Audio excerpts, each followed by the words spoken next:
नमस्कार विद्यार्थियों। आर्थिक व्यवसाय में इससे पहले हमने प्राथमिक व्यवसाय पढ़े। प्राथमिक व्यवसायों में ये था कि मुख्य जो मनुष्य की न्यूनतम आवश्यकताएं पूर्ति करते हैं, या मानव के वे क्रियाकलाप जिनसे कुछ न कुछ आर्थिक लाभ होता हो। इन आर्थिक व्यवसायों को 4 भागों में विभाजित किया गया था: प्राथमिक व्यवसाय, द्वितीयक व्यवसाय, तृतीयक व्यवसाय, चतुर्थक व्यवसाय। ये मूलतः जो प्राथमिक व्यवसाय है वो मानव की प्राथमिक आवश्यकताओं से, मतलब न्यूनतम आवश्यकताओं में से आते हैं।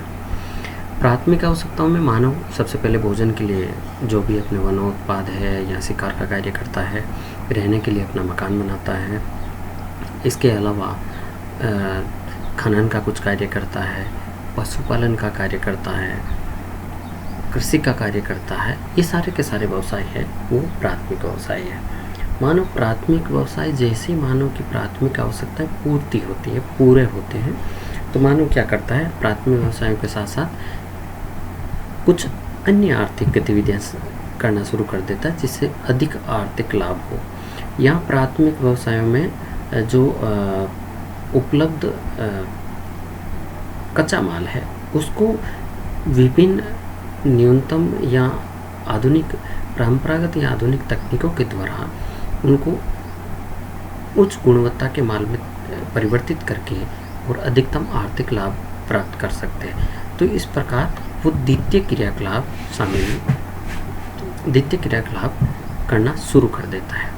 द्वितीय क्रियाकलापों में क्या है कि जो प्राथमिक उत्पाद है या प्राथमिक क्रियाकलापों में, व्यवसायों में जो उत्पाद प्राप्त होते हैं, जो कच्चा माल प्राप्त होता है, उसको रूप परिवर्तित करके अधिक उपयोगी और उपभोग योग्य बनाया जाता है, जिससे उसके मूल्य में वृद्धि हो जाती है।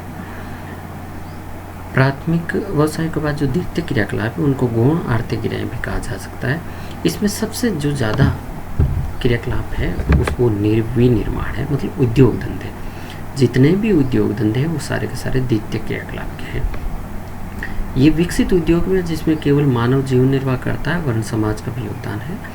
और विनिर्माण उद्योगों में कच्ची सामग्री है उसको शारीरिक या यांत्रिक क्रियाकलापों के द्वारा इच्छित आकार या विशेष गुण वाली स्थिति में परिवर्तित करता है। जैसे मिट्टी के बर्तन, हाथ से बने जूते आदि से लेकर बड़ी बड़ी मशीनरी, रेलवे इंजन, जहाज आदि सभी का विनिर्माण है वो इन द्वितीय क्रियाकलापों में सम्मिलित किया जाता है। इन उद्योगों में द्वितीय क्रियाकलापों में कुटीर उद्योग भी हो सकते हैं, लघु उद्योग भी हो सकते हैं और बृहत उद्योग भी हो सकते हैं। इन विभिन्न प्रकार के क्रियाकलापों में विकासशील देशों का जनसंख्या का एक बड़ा भाग है इनमें लगा रहता है, जबकि विकसित देशों का अमेरिका, जापान, पश्चिमी यूरोप, दक्षिण कोरिया आदि जनसंख्या है वो भी निर्माण उद्योगों में अर्थात द्वितीय क्रियाकलापों में लगी हुई है। उसके बाद आते हैं उन्नत या आधुनिक कृषि। कहने का मतलब एक सामान्य जो जीवन यापन के लिए कृषि की जाती है वो प्राथमिक व्यवसाय है।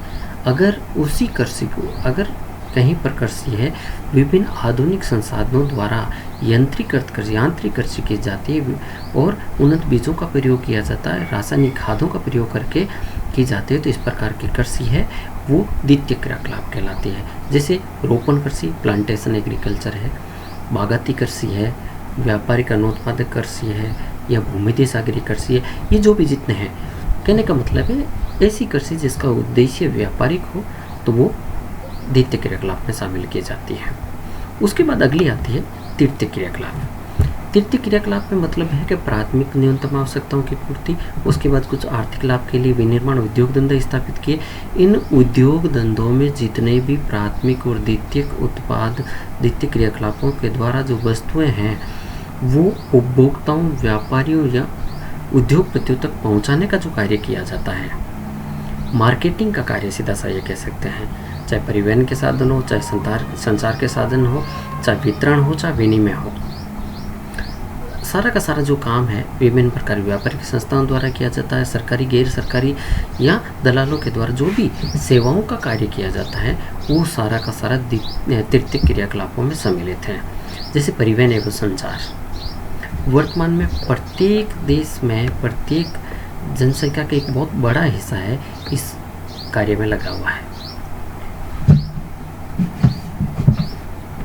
इसी तरह से व्यापार का कार्य, व्यापार कोई भी अगर विनिर्माण या उद्योगों में वस्तुएं उत्पादित होती है, अगर उसका उत्पादन वहाँ की जनसंख्या से अधिक आवश्यकता से अधिक पैदा होता है तो उसका अन्य क्षेत्रों में निर्यात किया जाता है और वहाँ की आवश्यकताओं की पूर्ति हेतु व्यापार का कार्य संचालित किया जाता है। व्यापार के द्वारा विभिन्न क्षेत्रों में उत्पादित वस्तुओं को बांटकर उपभोक्ताओं तक पहुंचाई जाती है और ये क्रिया है वो बड़े बड़े महानगरों में विकसित रूप से की जाती है। इसके बाद आती है सेवाएं। सेवाएं भी बैंक कर्मचारी है, चाहे बीमा कर्मचारी है सारी, या अन्य जो विभिन्न प्रकार की जो सेवाएं हैं जो अप्रत्यक्ष तौर पे उत्पादन का कार्य करती है। प्रत्यक्ष उत्पादन में इनका कोई योगदान नहीं होता है, अप्रत्यक्ष रूप से ये मदद करते हैं। उसके बाद आती चतुर्थक आर्थिक क्रियाएं।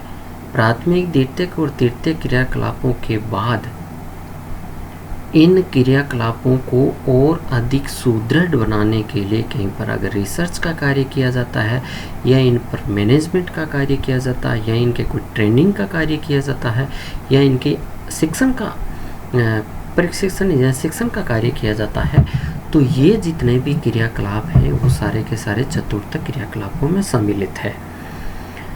ये चतुर्थक क्रियाकलाप उच्च सेवाएं मानी जाती है, मतलब एक सेवाओं का जो लेवल है वो हायर लेवल की सेवाएं होती हैं। या किसी प्रकार की नीतियाँ बनाई जाती हैं, वैज्ञानिकों द्वारा रिसर्च की जाती है, विभिन्न प्रकार के कानून बनाए जाते हैं, या कोई ट्रेनिंग है या चिकित्सा अनुसंधान है या मैनेजमेंट का कार्य किया जाता है, वो बड़े हायर लेवल का। तो ये सारे काम हैं जो चतुर्थक क्रियाकलापों में सम्मिलित किया जाता है। तो आर्थिक भूगोल में इन प्राथमिक, द्वितीयक, तृतीयक और चतुर्थक क्रियाकलापों के द्वारा एक स्थान से दूसरे स्थान पर मिलने वाली जो आर्थिक विषमता है, उन विषमताओं को इन विभिन्न प्रकार के क्रियाकलापों के द्वारा दूर किया जा सकता है। साथ ही ये तय भी कर लिया जाता है कि मानव लाभ के लिए कौन कौन से संसाधनों का अधिकतम उपयोग कर सकता है और उनका उपयोग किन रूपों में कर सकता है। ये सारे जो क्रियाकलाप हैं या जो कार्य हैं वो मानव की आर्थिक व्यवसायों में सम्मिलित किया जाता है।